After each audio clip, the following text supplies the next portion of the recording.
nós vamos falar um pouquinho sobre a mensagem da cruz. E este é um culto oportuno para isso, porque hoje nós estamos aqui celebrando a ceia, a qual nós trazemos à memória a morte, o sacrifício de Cristo e a ressurreição que realmente nos garantiu a nossa vitória.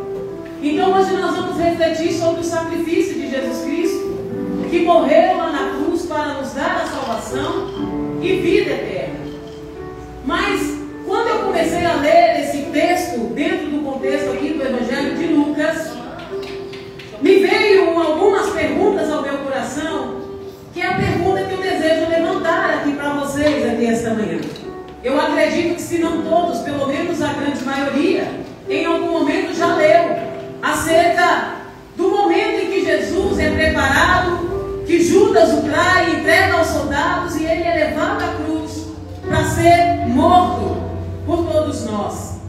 Mas a pergunta que eu desejo levantar aqui para vocês é: a morte de Cristo foi um crime, o maior crime da história, ou a morte de Cristo foi a maior prova de amor de Deus por nós? E aí, gente, a morte de Cristo foi o maior crime da história, ou a morte de Cristo foi a maior prova de amor de Deus por nós? Foi a maior prova de amor por nós. Ô glória! Vamos, gente, vamos lá. É assim que eu gosto. O que vocês acham? Quem mais, além do Tarcísio? Vocês estão tímidos hoje, né? E aí eu faria uma outra pergunta: a morte de Cristo foi um crime horrendo, ou a morte de Cristo foi o plano de Deus por amor à humanidade? O plano de Deus. Cristo foi levado à cruz e assassinado covardemente, ou ele voluntariamente se entregou por nós? Jesus foi vítima do cilício, ou ele marchou para a cruz como o rei caminha para a sua coroação? Ele marchou para a cruz. Vocês percebem que essas perguntas, diante de um texto que vai nos trazer clareza hoje, vai nos aproximar cada vez mais desta realidade, cujo uma vez ao mês nós nos reunimos aqui para celebrar. Qual será a resposta correta diante desse texto aqui esta manhã? E o meu coração queimava quando eu li esse texto e o Espírito Santo me fazia escrever esse sermão. E eu comecei a perguntar: mas Jesus, ele foi entregue covardemente, injustamente? Ou ele se deu, ele se doou voluntariamente pela humanidade? E é interessante que o apóstolo Paulo, ele declarou lá na carta de 1 Coríntios, que nada ele queria saber, que Paulo não se importava com nada, exceto pregar o Cristo crucificado. Porque para Paulo, e vocês vão perceber isso nas cartas quando ele escreve, nada importava falar, não havia outro assunto mais importante do que falar do sacrifício de Cristo. Porque quando nós vamos nas Escrituras, desde o Antigo Testamento, lá no início do Gênesis até o Apocalipse, tudo começa em Cristo. Tudo começa com uma preparação de um plano de redenção para a humanidade. Gênesis capítulo 3, quando Adão e Eva pecou, a Bíblia diz que houve um abismo, uma separação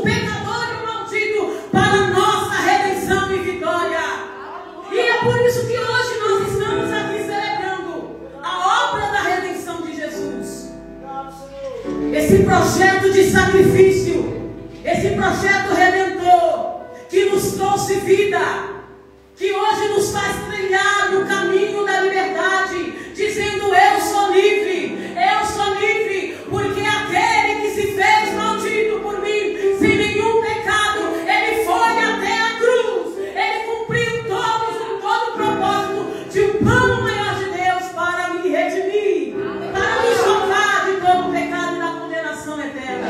Será que você pode aplaudir a Jesus por isso? E é por isso que o apóstolo Paulo, ele fala que nada ele queria saber.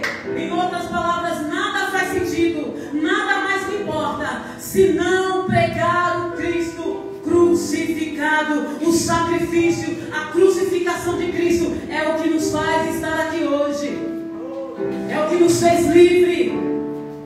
É por isso que a crucificação de Cristo, nós podemos encontrar nela tanto a tragédia humana quanto o propósito divino. A Bíblia diz em Romanos, capítulo 3, que todos pecaram e destituídos foram da glória de Deus. Não haveria nenhuma possibilidade nem para mim nem para você, Marcelo, para nenhum de nós. O pecado trouxe um caos na humanidade. O pecado separou o homem de Deus. O pecado trouxe prejuízo para a natureza, para a criação que Deus criou. E é por isso que falar da crucificação de Jesus em um culto de domingo, principalmente no culto de ceia, faz total sentido. Não há vitória sem cruz, não há alegria sem cruz, não há privilégio sem cruz, não há motivação de nós existirmos sem cruz, sem a crucificação, porque nela encontramos a tragédia humana que por conta do pecado trouxe para nós a rebelião contra Deus, mas na crucificação também nós podemos encontrar o plano de Deus sendo cumprido para a nossa redenção. Aleluia. E é por isso que o primeiro aspecto que nós devemos considerar, diante da pergunta que eu fiz a você, a morte de Cristo ou a crucificação de Jesus foi o maior crime em toda a história? Sim. Esse é o primeiro aspecto que nós devemos considerar. Do ponto de vista humano, sim. Se vocês pegarem, gente, o contexto da história de Jesus, desde quando Judas o trai, vende Jesus por 33 moedas de prata, entrega aos soldados, desde a caminhada de Jesus, aliás, lá no Getsemane, ele já estava sentindo o peso de todos os nossos pecados sobre si.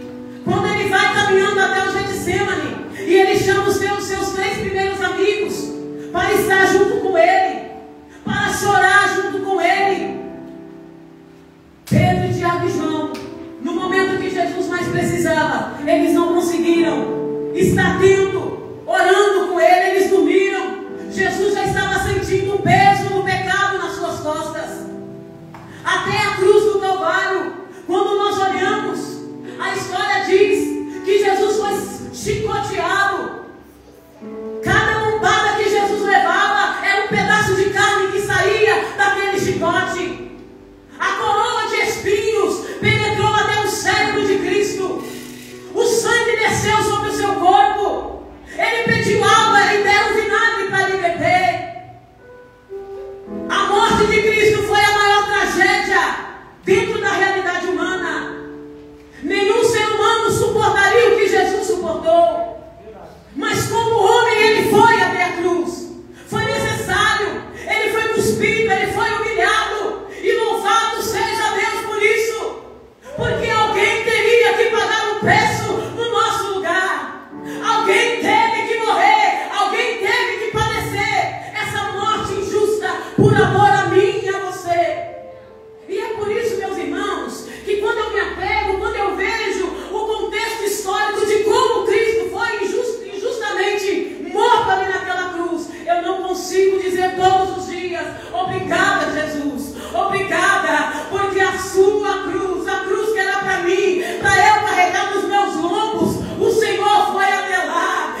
porque alguém padeceu por nós. A morte de Cristo foi um crime horrendo.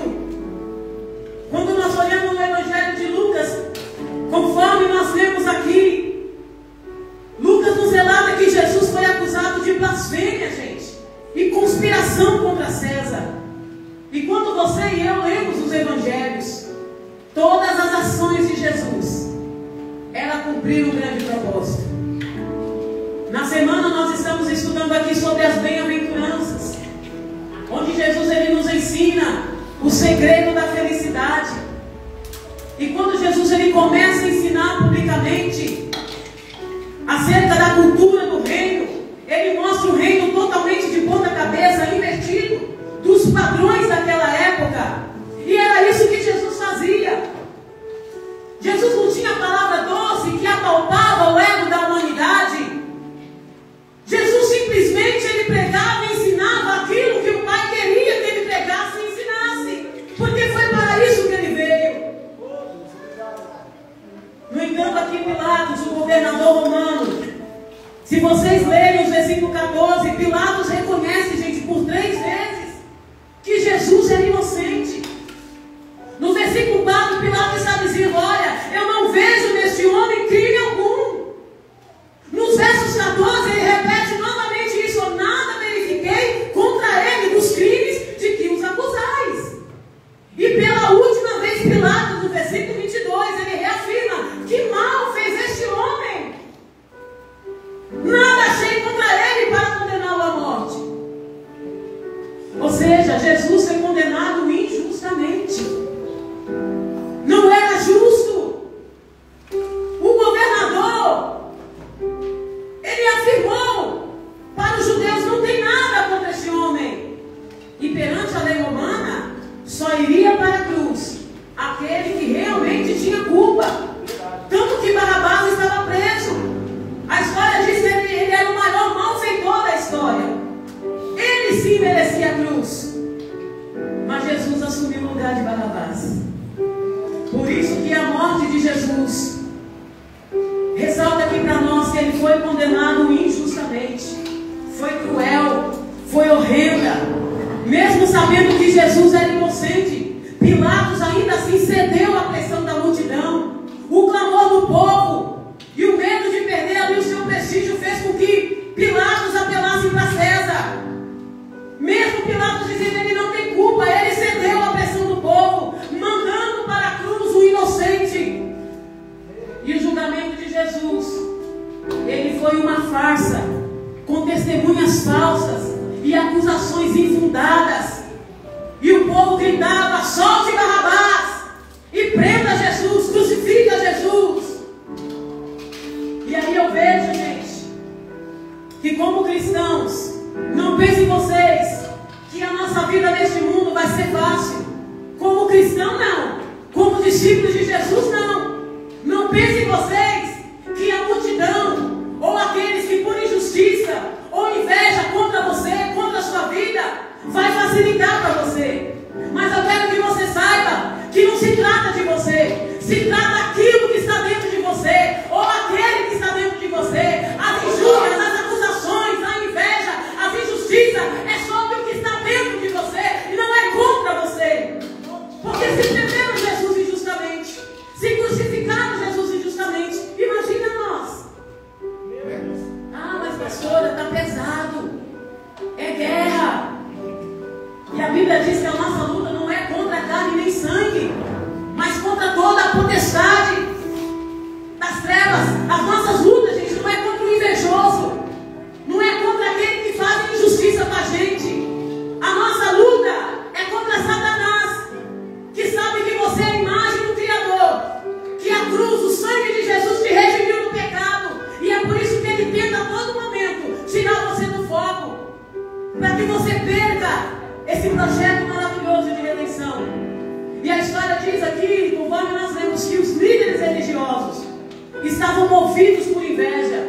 Eles viram em Jesus uma ameaça à sua autoridade, e é por isso que eles entregaram Jesus a Pilatos. O próprio Judas, um dos discípulos de Jesus, ele foi movido pela ganância e traiu Jesus por 30 moedas de prata. A crucificação de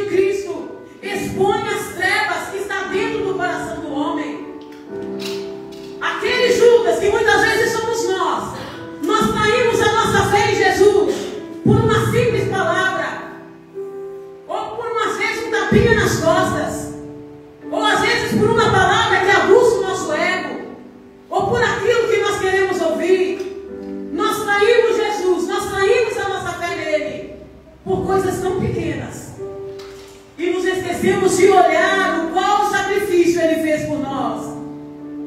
É por isso, gente, que sem dúvida, a partir da perspectiva humana, a morte de Cristo foi o maior crime da história, porque o justo, o Filho de Deus, foi condenado por crimes que ele nunca cometeu. Aos olhos humanos, foi a maior palhaçada, em outras palavras, que fizeram com ele. Foi a maior das injustiças que fizeram com ele. Mas o segundo aspecto aqui também é verdadeiro, Everton. Porque Deus já tinha um plano, já havia um propósito. Deus, na sua onisciência, ele sabia que o homem não seria capaz de se salvar depois da queda. E Deus sabia que o homem também iria pecar contra ele. E Deus então registrou um plano especial para o homem. Por isso que nós não podemos parar por aqui. Quando você vai em Atos, no versículo 2, no capítulo 2, no versículo 3, aqui Lucas está revelando algo muito profundo. Lucas está dizendo assim: este homem foi entregue pelo determinado desígnio e presciência de Deus. Olha o plano de Deus se cumprindo. A morte de Cristo, além de ser uma tragédia humana, foi também o cumprimento do plano de Deus. A Bíblia diz que ele já estava designado, predestinado, desde antes da fundação do mundo, para morrer no meu e no seu lugar. Então Deus já tinha um plano de redenção. Cristo se entregou livremente na cruz. Todos nós conhecemos a história. Quando os soldados chegam no Getsêmani, estava Pedro, Tiago e João ao lado de Jesus. E os soldados perguntam: quem é o Cristo? Jesus se entrega voluntariamente, sim ou não? O Pedrão revoltado, o que ele faz?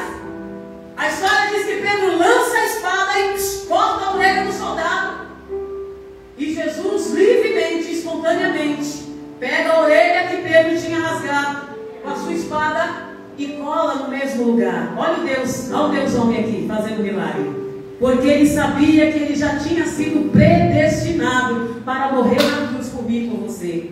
Ele sabia desde o início que a sua missão culminaria na cruz. Apocalipse 13:8 diz que a cruz não foi um acidente da história, foi o propósito eterno de Deus. Gente, será que só eu que estou celebrando isso?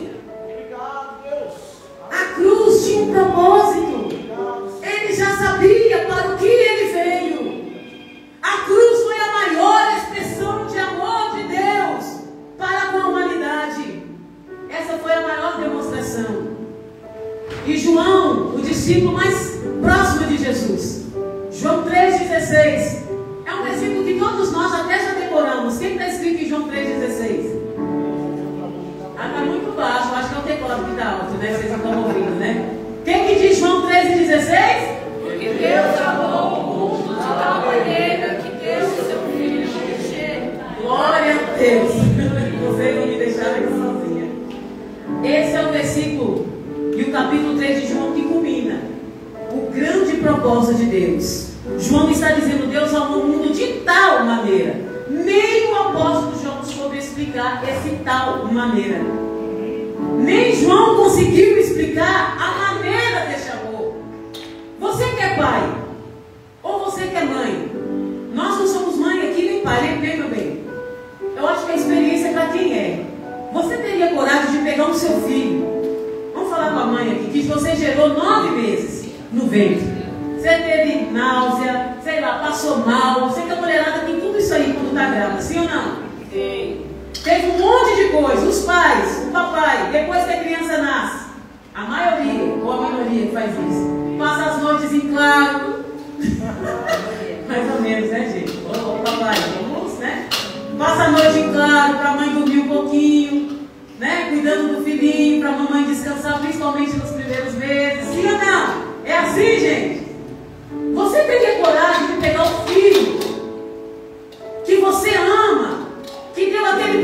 chorinho e falar assim: olha, crucifica, mata ele, por amor ao mundo, a pessoas que você nunca viu, que você nunca conheceu, você teria coragem de fazer isso? Eu não, gente. Eu não teria coragem. Se eu fosse mãe, eu não teria coragem. Mas a Bíblia diz que Deus fez isso. Ele pegou o seu único filho, o primogênito do Pai. Ele se despiu da sua glória e Deus disse: vai lá, filho, morre por eles, se sacrifica por eles. Eles não podem, eles não conseguem, mas morre por eles. Vai ser difícil, mas eu vou estar lá. E a história diz que Jesus, caminhando a cruz, ele orava e dizia: Pai, se possível for, passa de mim esse cálice. Se possível for, afasta de mim esse cálice. Meu Deus. Mas ele foi firme até o fim. Ele foi firme até o fim. Porque Deus tinha um plano de amor comigo. Ele nos ama, Ele te ama. É por isso que quando você se sentir fraco, quando você se sentir um fracassado, lembre-se disso. Alguém padeceu, alguém pagou, com a cruz nas suas costas, o peso da cruz, para que você pudesse ter vida, para que você pudesse se alegrar nele, mesmo diante das piores das circunstâncias. Paulo aos Romanos capítulo 5, versículo 8, ele diz: Deus prova o seu amor para conosco pelo fato de ter Cristo morrido por nós, sendo nós ainda pecadores. Que coisa linda, gente. Uma sentença, havia uma sentença, já uma condenação, já tinha sido um veredito escrito: estão todos condenados. Já havia uma sentença, mas foi Cristo na cruz e fala: olha, deixa que eu pago essa sentença. Alguém sem pecado pagou a minha condenação, a minha sentença, a sua sentença. Será que você pode aplaudir por isso? Será que você pode aplaudir? Porque paga Jesus, porque a sua morte foi o maior propósito de amor, a maior prova de amor que o mundo pode ver e enxergar.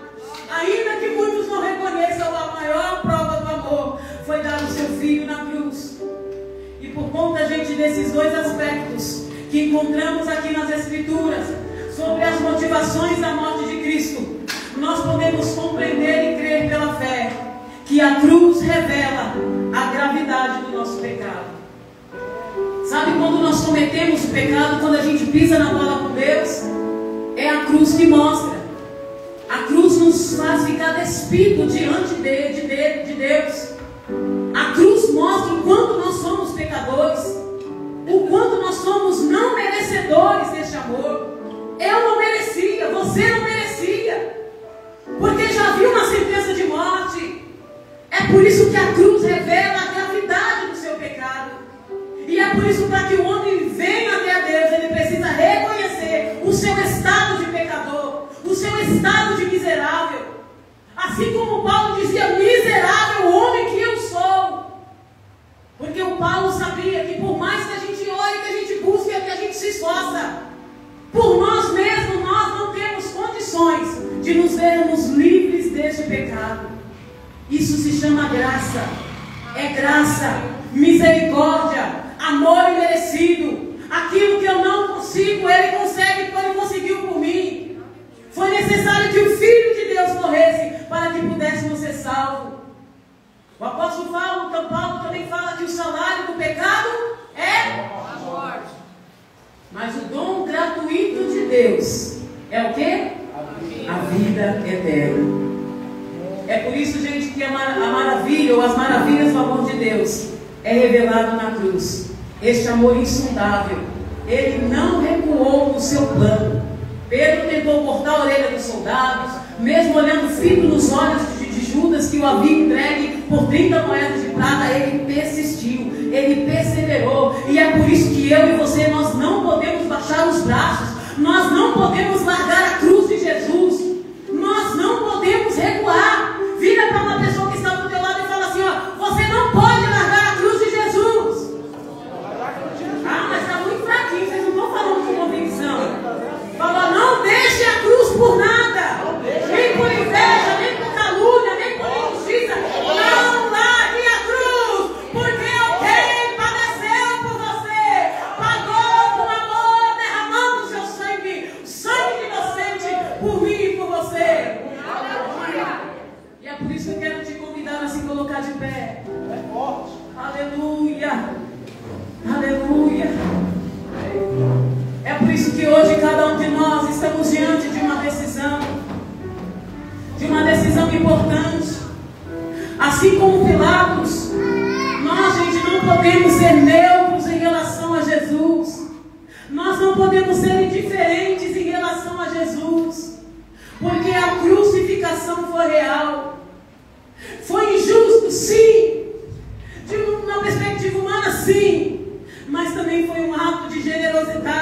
amor, um amor tal que João não conseguiu explicar. Por isso que hoje, cada um de nós, precisamos estar diante de uma decisão.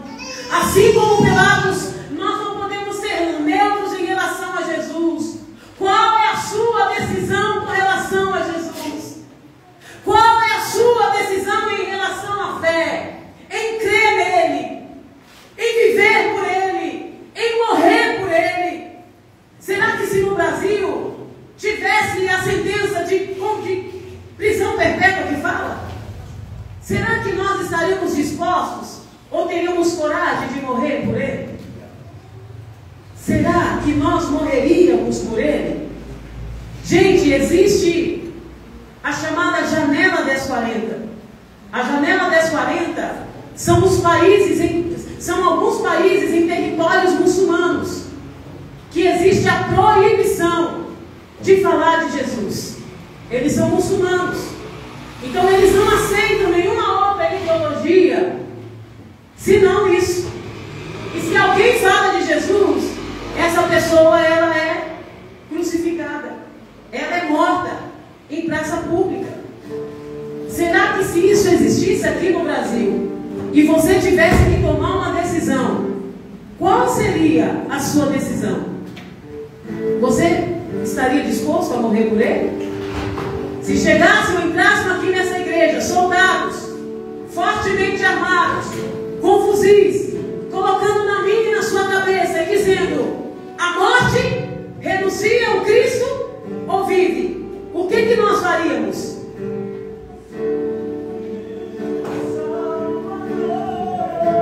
O que nós faríamos? Eu quero que você feche os seus olhos.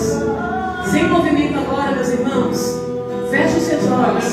Eu quero te convidar a refletir sobre isso. Qual é a minha e a sua decisão por Jesus? Será que nós faríamos como Pilatos fez? Eu vou lavar as minhas mãos. Eu sou indiferente, eu sou neutro. Ou será que eu morreria por ele? Será que você está disposto a sofrer inveja, calúnia, injustiça, ingratidão, por amor a esse Cristo? Ele foi à cruz por nós. Ele abriu mão de tudo. Ele abriu mão da glória. Ele abriu mão do trono. Ele abriu mão de ser chamado filho para ser chamado maldito. Ele foi cuspido, escarrado. Ele foi esmotejado. E qual é a minha e a sua decisão por Jesus hoje? Diz o Senhor para nós aqui esta manhã. Feche os seus olhos e comece a falar com Ele. Qual será a sua resposta a este amor? Será que você nesta manhã consegue responder a este amor?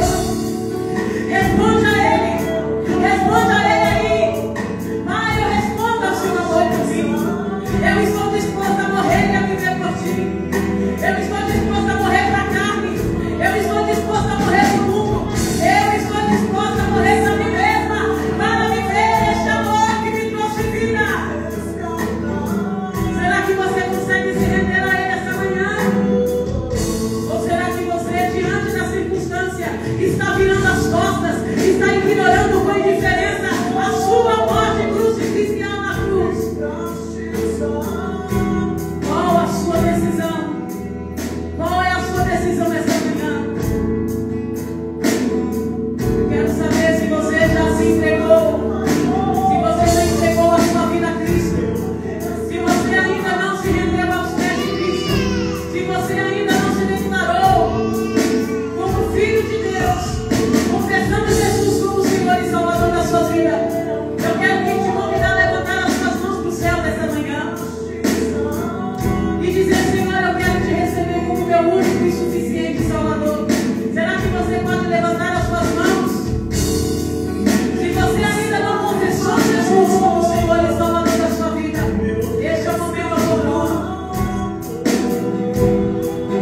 Pai, aqui são vidas que estão levantadas, que estão entregando